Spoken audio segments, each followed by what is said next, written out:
Influencers, inspiration, and Instagram. This is Earned by Tribe Dynamics. Here's Conor Begley. Welcome to Earned, everybody. Today we are going to learn from one of the top experts in the world when it comes to beauty marketing in China, Julian Reis, who is the founder of SuperOrdinary. Welcome to the show, Julian. Thanks so much, Conor. It's great to be here. And I am really excited about today because I feel like China is one of those areas where if you're not in the middle of it, it feels like a giant question mark, right? There's just so much going on. It moves so fast. I'm pumped. I'm really, really excited for today. You know, it's exciting to be here, Conor. I mean, I think you and I go way back, and I'm going to give you a little bit of a nod because I remember when you first started Tribe Dynamics, and I was like watching you build this business, and watching earn media value and KOLs and followers in the US. I was like, maybe there's an opportunity to do that in China. So thank you. Oh, for sure. And just for those that don't know kind of what SuperOrdinary is, you help brands to launch in China specifically, do the kind of end-to-end distribution, marketing, all of that. And you've had fantastic success, right? So you guys launched Supergoop, Drunk Elephant, Pharmacy. Your revenue's up 300% year over year. Prior to that, you founded Skin Laundry, Castle Bay Capital Management, Pagoda Capital, all with, it seems like, the tie to APAC is kind of there across a lot of these businesses. So something that you've gotten really experienced in. So for those that don't know, it's your track record's super impressive. Thanks so much. My background really stemmed from finance. I think at the age of 26, I got the bug while sitting at the trading desk and thinking to myself, well, wouldn't it be amazing if I could start my own hedge fund and move away and do it myself? But I've always had this entrepreneurial bug, and I think that the common thread between everything is, just thinking very, very big picture and macro. And, beauty is one of the most interesting big macro plays because it does well in an up cycle and does well in a down cycle. I've had a really exciting time in my career, and I feel SuperOrdinary is really at the precipice of a very big shift in the market. Yeah, no, I mean it just seems like such a big opportunity. I'm definitely jealous of your business.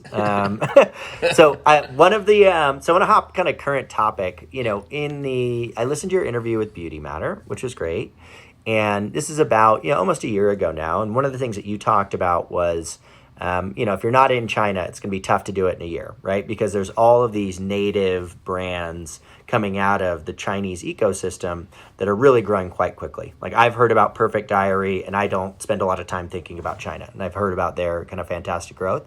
So have you seen that kind of come to fruition since you did that interview, kind of these Chinese brands, and how has that affected your own distribution strategies?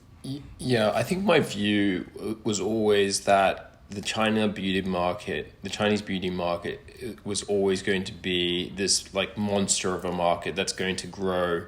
And like any market in the world, whether it's fashion or food or consumer and pets, there's always going to be a dominant force within those categories, but there's always room for the ancillary players. So in fashion, for example, luxury is always going to be being bought from Italy, from France, and from these markets. And to that point with beauty, I always felt that there's always going to be a category where aspirational brands coming from overseas, there's always going to be a marketplace despite the growth of these domestic brands. To answer your question, these brands domestically have been growing out of sight. The local brands are excellent at localized marketing. I think if anyone thinks that Chinese can't market, then they're wrong. We've seen incredible brand collaborations, things that we are sometimes nonsensical to us. So it's not uncommon to see a beauty brand do a brand collaboration with Kentucky Fried Chicken or with a bubble tea brand. So I think it's really exciting to see how they grow their brands, and they're very much in touch with the younger consumer. So yes, those brands are taking market share away from a lot of the foreign brands. And to my point earlier in the Beauty Matter article, it's you really have to be and have your finger on the excuse me, your finger on the pulse to really compete head to head with those brands. Who should we be paying attention to there? I mean, again, I heard, I don't know I can't remember the exact numbers, but I think Perfect Diary is valued at several $billions. Are there other brands we should be paying attention to? Do you see it actually moving the other direction? Like, do you see Chinese brands trying to make, a footprint internationally at all? It doesn't feel like that's happened yet, but. I think it's slowly happening. Perfect Diary now, if you look at the Instagram pages, you can see that they're localizing their Perfect Diary Philippines, Perfect Diary Malaysia. Perfect Diary has a presence now on Amazon. So they are starting to do international growth. And we may at SuperOrdinary start to look at bringing Chinese brands overseas to overseas markets. That's something that we think we're in a very good position to do so. And across all categories, not just skincare and color, but within perfumes and also in personal care. So that's a really good point, Conor, because I think we have to watch. Because the Chinese traveler and the Chinese consumer, whether they're studying at universities in the US or they're living or domiciled here, that population, you don't have to go far out of LA or New York City to see large Chinese populations. So I think that's a very interesting opportunity. Yeah, I mean, we're seeing it on the apparel side with Shein, right, which is a Chinese brand, and that is supposedly at I think $11 billion in revenue now. And, I think in the U.S., historically, you've got a lot of, made in China, right? Something that's produced there, but the brand isn't from China, right? And I think it'll be interesting to see how that plays, because obviously, these are smart people that are building these brands, right? And the U.S. is a big, juicy market to go after. Absolutely. I mean, you're right. You look at some of the sporting brands, Li Ning and so forth. These companies are massive. Look at any of these, and you can look at even the beverage market, the Maotai market, and how big that market is outside of China. These are some of the most valuable companies in the world these days. Yep.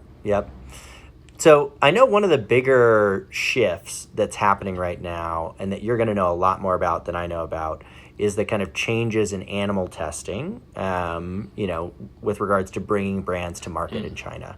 Can you talk me through what some of those changes are? Just because I don't know them super intimately, and then potentially how that affects the choices of a brand, right? Whether it's more cross-border or going direct, how does that influence things? Yeah, so as of May the 1st, there's been some changes in the process of bringing your products and registering your products into China. Previously, products coming into China would have to undergo some form of animal testing, even though we wouldn't know exactly what they would do according to each of the products. However, as of May the 1st, there's been a directive that would allow products to enter into China if they pass what we would call their ingredients are on the whitelist, so they've been sanctioned in China.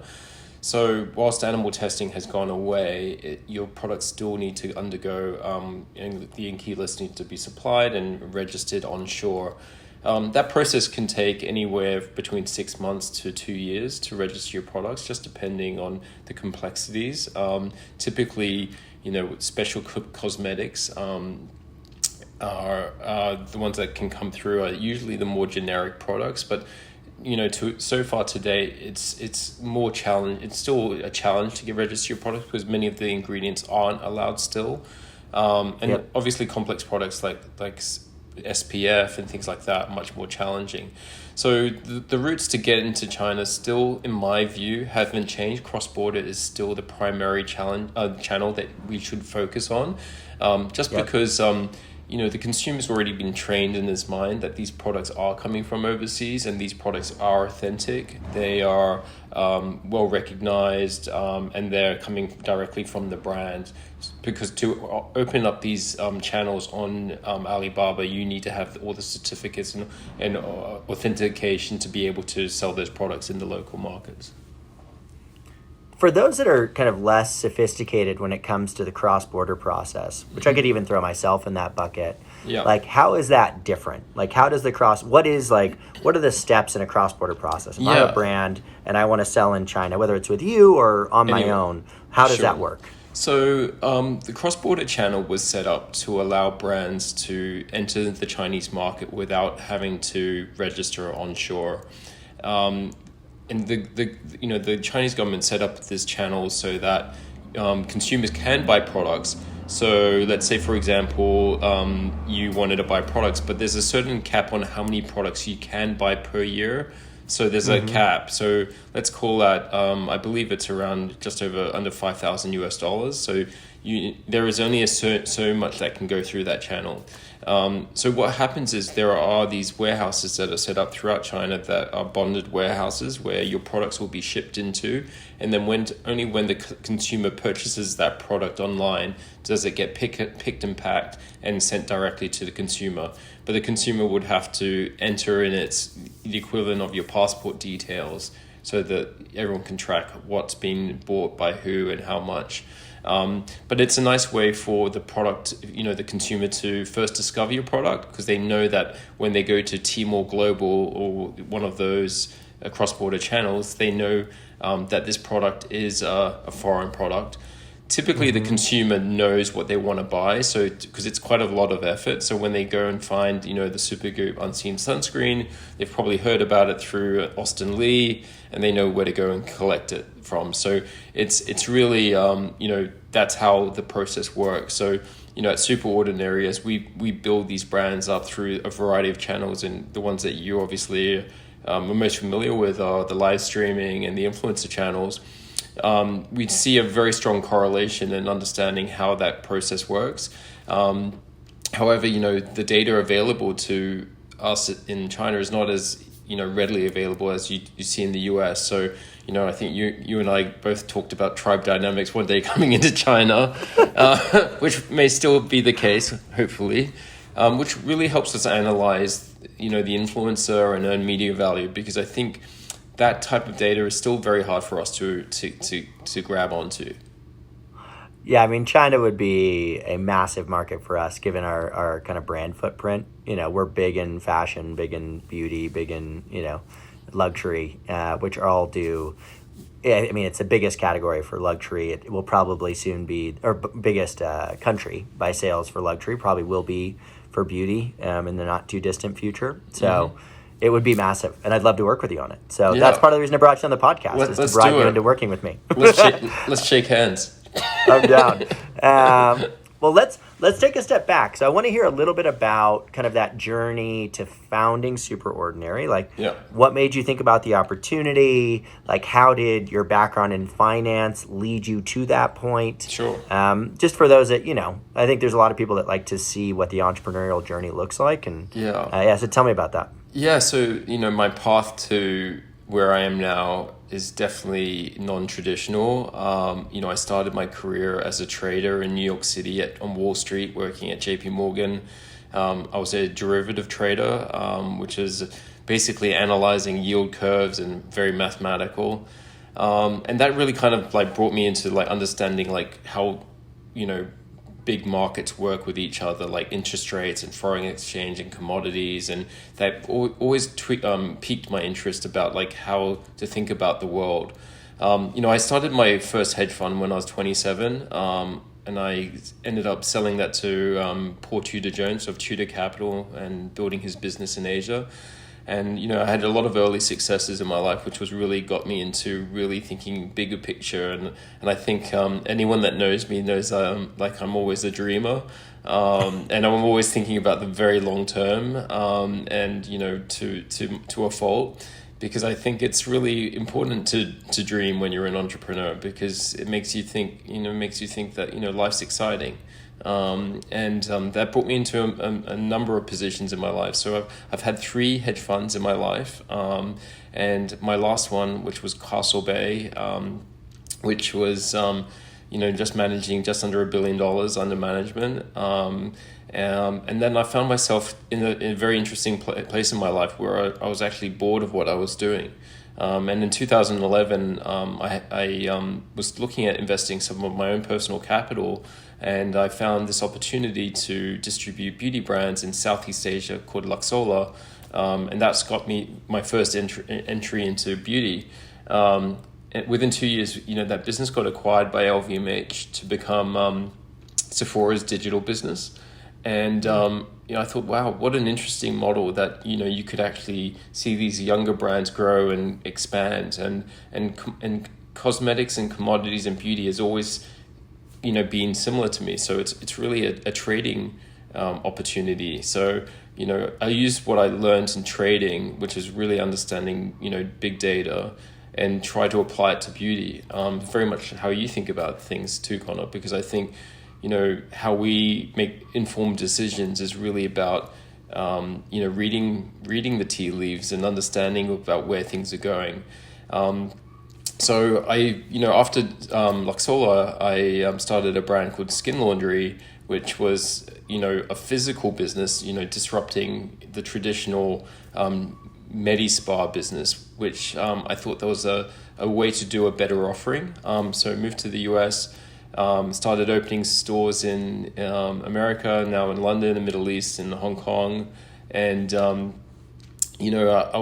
went back to Hong Kong to open stores there, and that was when I stumbled upon this opportunity. Really looking at across the channel to see this massive opportunity that a lot of the brands that I found in the US weren't available in China, and that's how SuperOrdinary started. So I moved to Shanghai, and I put myself above the Instagram of China, which was Little Red Book, and I basically rode the elevator trying to make friends, and realized no one wanted to be my friend. And so I just hung out at Starbucks and kind of dreamed up this idea, and ended up hiring a few people and just gave it a go. One of our earliest investors, we knew him, right? We're connected to him, but not closely. And he was giving a speech. This is Brian Sugar, who's the CEO of Pop Sugar, and which he sold recently. And he was giving a speech, and we were going to, bump into him after the speech. And then he takes off early. And I was like, oh, God. It's like, John, you have to go. And he beelined it to the elevator to then run into him at the elevator. He's like, oh, hey, Brian. So you gotta do that at the early stages. And Little Red Book was a good one to do that with. What little I do know, that's been explosive in terms of its impact, both and specifically in kind of the beauty and fashion categories, if my knowledge is correct, right? Yeah, it's Little Red Book is one of these interesting hybrid models between Instagram, I would call it. It's hard to put it into a box, but they build their communities, and if you want to work with an influencer, you have to work with one of the influencers that they promote. So they've done a closed model where they have their what we call these MCN agencies that manage these influencers. So if I want to work with an influencer, and I want to work with you, Conor, and you're not part of that agency within Little Red Book, I can't work with you. So they've closed it off. And there's been several iterations over the years to watch how it's grown, but it's that's been a model that has been interesting to watch, because I think what the Chinese do so well is that they learn how to iterate very quickly and figure out what works and what doesn't. But yeah, my office was literally an elevator away from their main office, and I used to run down after we used to run a campaign and, talk to them and, show them new products. And it was really very much a hustle back then. That's so awesome, though. That's people underestimate kind of how much of a role that kind of stuff plays in the early days, right? Because you start to build community around your business, right? Yeah. And you build people that want to support you and that get really excited about seeing the progress you've made. And those people end up playing a much bigger role than I think folks realize. That's super cool. Well, let's talk about, so I want to hear about some mistakes. So, where did you, when you first started SuperOrdinary, where did you kind of misread the tea leaves, right? Were there any areas where you're like, ooh, I thought that was going to be a great idea and, just wasn't there? I mean, there were so many mistakes. I think I think, my first real mistake was having I would say a view of how to build a business in a local market when I had no local experience, and being arrogant enough to think that you know what to do, rather than sit down and just listen and listen and listen. Because I think when you're working with different cultures, and I should know better because I've lived all my life overseas, from Thailand to Singapore to Hong Kong to Paris, and I feel like I've really had a life learning of how to work with foreign people and understand the culture. But China is very different, and it's the hardest market that I've ever had to tackle personally, on many fronts. But I feel that it's all about getting respect from your colleagues, your employees, your partners, your brands, and getting that respect so they trust you. Because at the end of the day, money is not what motivates most people over there, in my view. I feel like they trust you because you're driving this ship, you're leading them into the abyss, and they want to believe that you're the guy they're going to bet on. And I think that was one of the things that I learned, was really spending time with my employees, my partners, and just I them that, hey, I'm the horse that you need to back, and we're going to do this together. In the beginning, it was hard because I didn't speak the local language, and I've got no, I'm not embarrassed by it, because I think it's very important to be transparent. But what I was willing to do was put in the hours to really work with them. So in the beginning, I think it was hard to get the team culture to gel, and that caused problems, because how do you get people to work late for you if they don't feel like they're part of the team? So I almost had to do a reboot after 6 months, and the way I did that was just really making sure that from the get-go, that everyone joined the company was very much aligned with the overall view. So we have close to 300 people in the company now, and we've grown to probably 400 or 500 at the end of this year, and it's trying to get that culture to be very strong is very important. So that was one, definitely a learning point. I think the second point was believing that you know better about what brands to bring into the market than other people. Just because you think that the brand's strong in one market, to believe that it will do well in China is the wrong approach. And I wish we had companies like Tribe Dynamics over there, who could really help us understand what the acceptance is for certain brands. And it's not easy. So, there was so we installed like a process and a framework to analyze brands now, so that, we test brands on every level, working with KOLs, our influencers, the sub-distributors, platforms, as everyone in our office gets to look at it and touch it and give us feedback. So gathering that level of data, even at the granular point, has really become a way for us to learn, rather than, Julian saying, hey, we really should try Conor and Julian's baby face oil and and sell it because they think it's good, so it's really that's been another learning. Yeah, no, it seems like for you that brand selection process is like a super important component, right? Because you have limited, finite resources like anybody has. Yeah. And so you want to kind of back a winner, right? You'd mentioned that kind of coming in with some existing brand awareness was another signal for you guys. Yeah. How do you visually see that?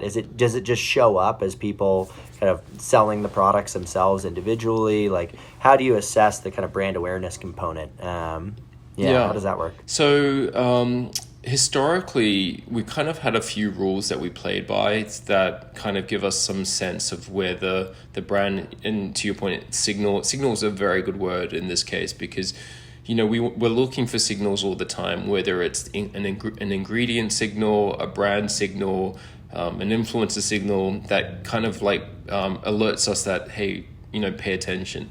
For a brand to enter the market with zero awareness, it's challenging, because how do you build something from zero in a market with has 1.5 billion people and growing. So we typically look for brands that are doing some traffic on Taobao, which is one of Alibaba's platforms, which is it's more of an eBay style platform, but it still sells luxury products.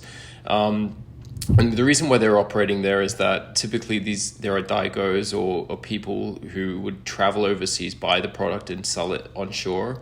And that number we typically look for is around 1 million RMB. So, around 160, 170,000 US dollars worth of volume on that channel before we would look at it. That's kind of like the first flag that we had.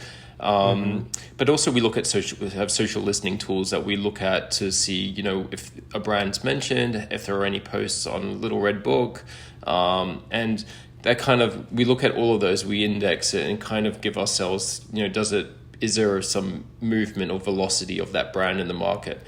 Unfortunately, we don't have, great tools to work from, but so we do end up having to take a lot of bets on brands. So typically, we like brands that are doing between $50 to $100 million of revenue in their home market, net sales, because that kind of tells us that they want to have the infrastructure to support an entry into China, but also have the financial means to potentially invest behind it, because brand marketing is becoming increasingly important to support the overall brand assortment and brand growth. So those are the kind of things that we think about, but obviously the most important is the product has to work, and that's when we do a lot of that product testing in the first couple of weeks. Yeah, that makes sense.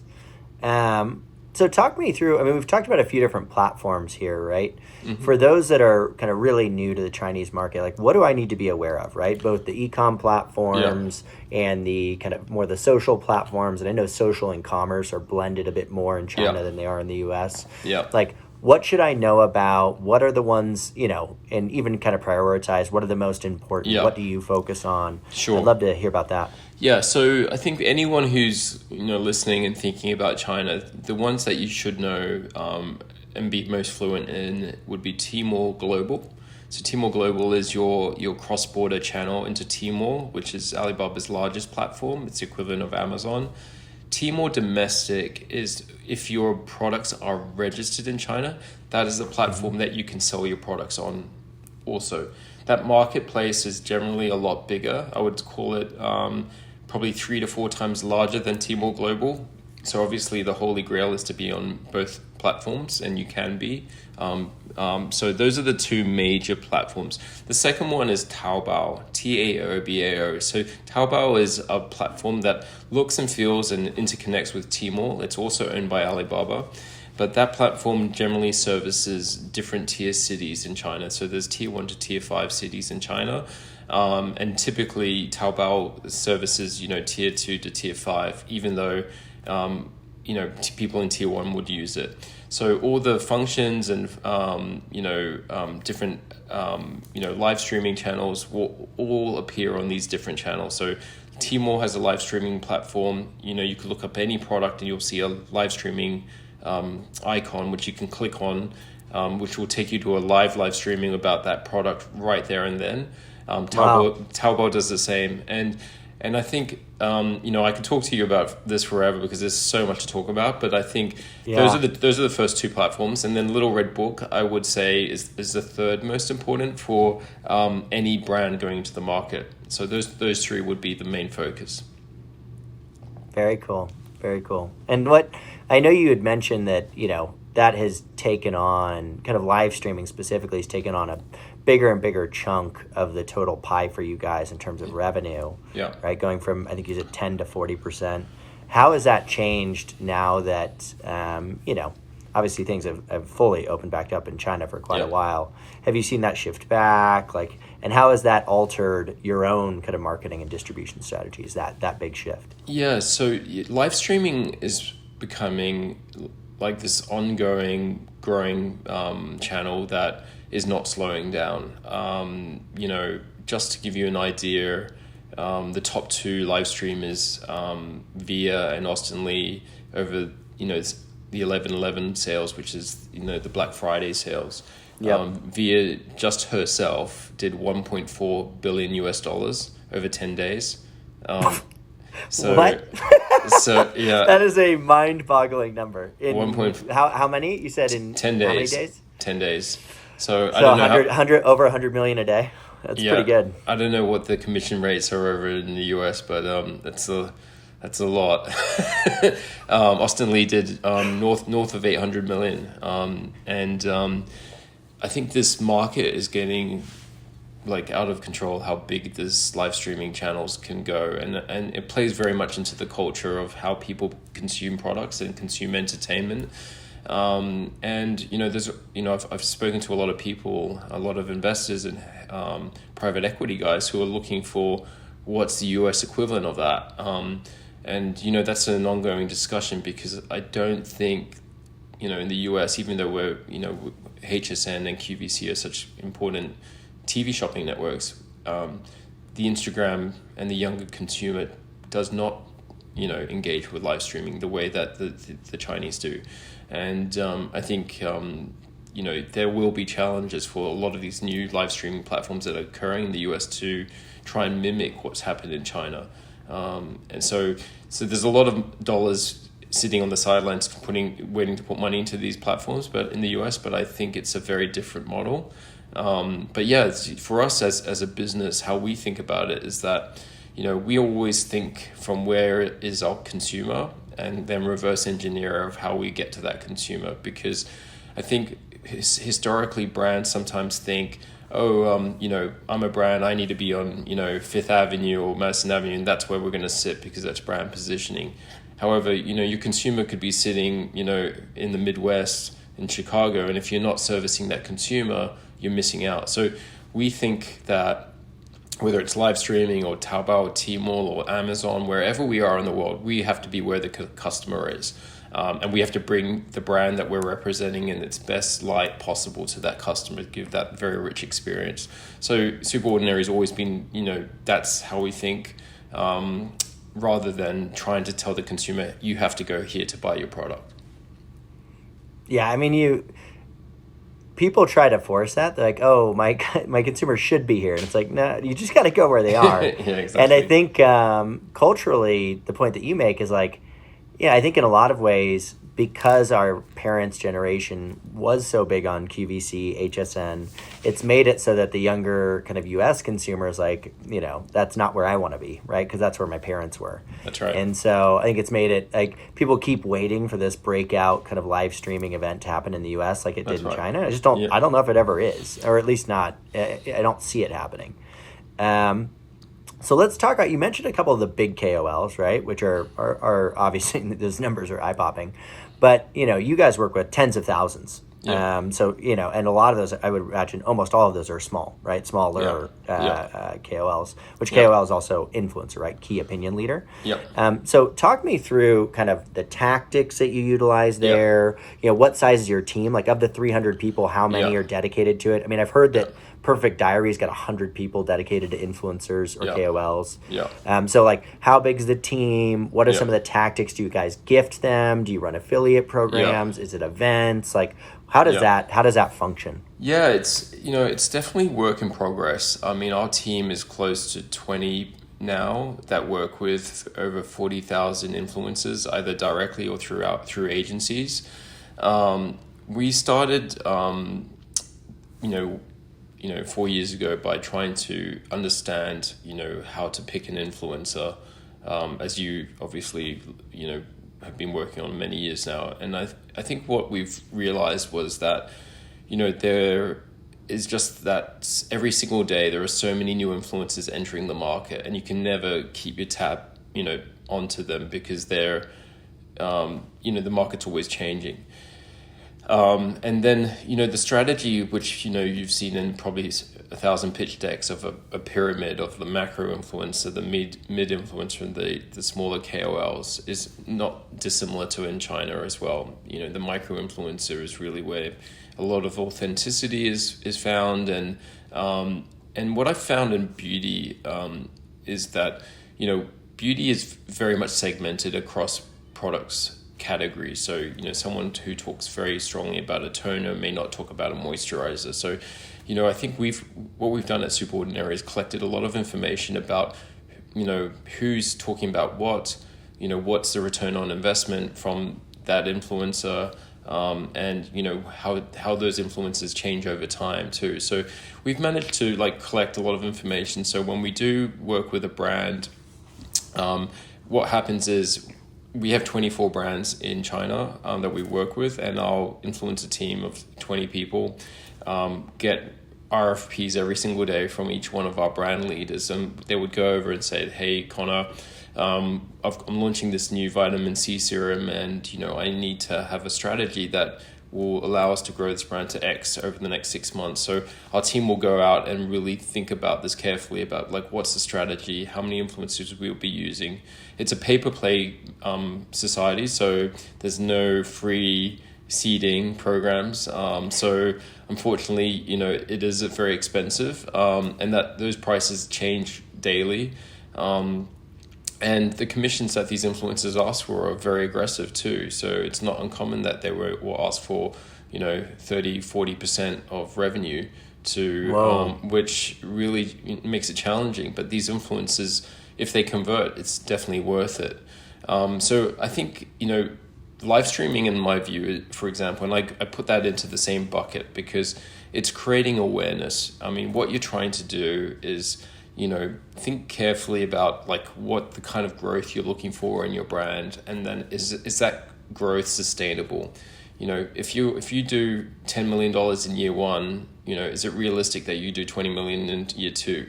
Because brands can't grow without strong brand marketing behind it, so that people can feel it, you know, that connection with that brand. So it's almost better to take the slow approach sometimes in a market like China, because that will create much more longevity. Because if you want big growth, you be prepared that you have to invest very, very heavily behind the brand. You know, it's not uncommon that we're spending 30-40% in marketing. You can see Perfect Diary spending north of 70% on marketing dollars. So it's absolutely insane. It's insane. It is insane, and like there's only so much, you know. In the I call it a high stakes poker table, where you sit around a poker table and everyone's playing, you know, Texas Hold'em. Like, okay, I'll take you out. No, I'll take you out. But it's exciting at the same time. Absolutely. What do you think? You mean, you talked about this kind of pay for play, and you know, and I've heard that before, right? That there's just this expectation. It's different culturally. Like any work that you do together, there's expected to be some kind of compensation involved, regardless of, you know. So, what are some of the other kind of big misconceptions about that brands come in with and say, "Hey, this is how I did it," but KOLs actually don't operate that way in China? What have you learned about that specifically?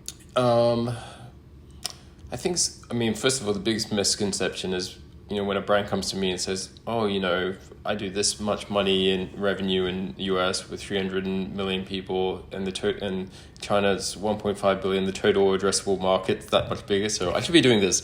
I mean, that's the biggest misconception. But I would say that working with KOLs in China requires a lot more education, because I think, you know, the KOLs, you know, you send them products. Remember, they don't know diddly about your brand in the US. They have no access to Instagram. They have no Facebook. They're getting this product that comes into their hand, and they're just like, well, what do I do with it? You know, and why is it so special? And they don't know if it could be, you know, the best face cream in the world, or it could be just something that's just been concocted recently. So I think education it takes a long time. And I think what we've found is that the messaging has to make sense to them so that they can repeat it time and time and again. Because you hear it once, you hear it twice, you hear it 3 times. That's the kind of... so we have to work very carefully about creating those taglines, the hashtags, the naming conventions of your product, so that it resonates with the local consumer. So I guess that's what SuperOrdinary really focuses on, making sure that, you know, when we do deliver it to the KOL, they do know exactly the 3 bullets that they have to say. So, unless you, and that's some of the things we do, is make sure that unless you got to tell them how to take their photo shot, what to say, when to say it, and when to post. And if they do all those things, do they get paid? So you've got to really, it's much more hand holding, I would say, in that market. Yeah, that makes sense. Well, I've got one last kind of fun end of show question. Great. So, when we sign the contract and we are doing business together in China, and you're helping me out, and I come to visit, what is the first restaurant in Shanghai that we need to go to? Oh, there's so many. Food in China is like incredible to start off with. But the one I would take you to first is a Shanghainese crab restaurant. It sounds super peculiar, but it's a hairy crab restaurant where the crabs are hairy. But it's an annual event where the crabs actually have QR codes on them. So you can use your phone on the crab and you can take a snapshot and you can figure out where that crab came from, and it will blow your mind. But I would take you to that restaurant.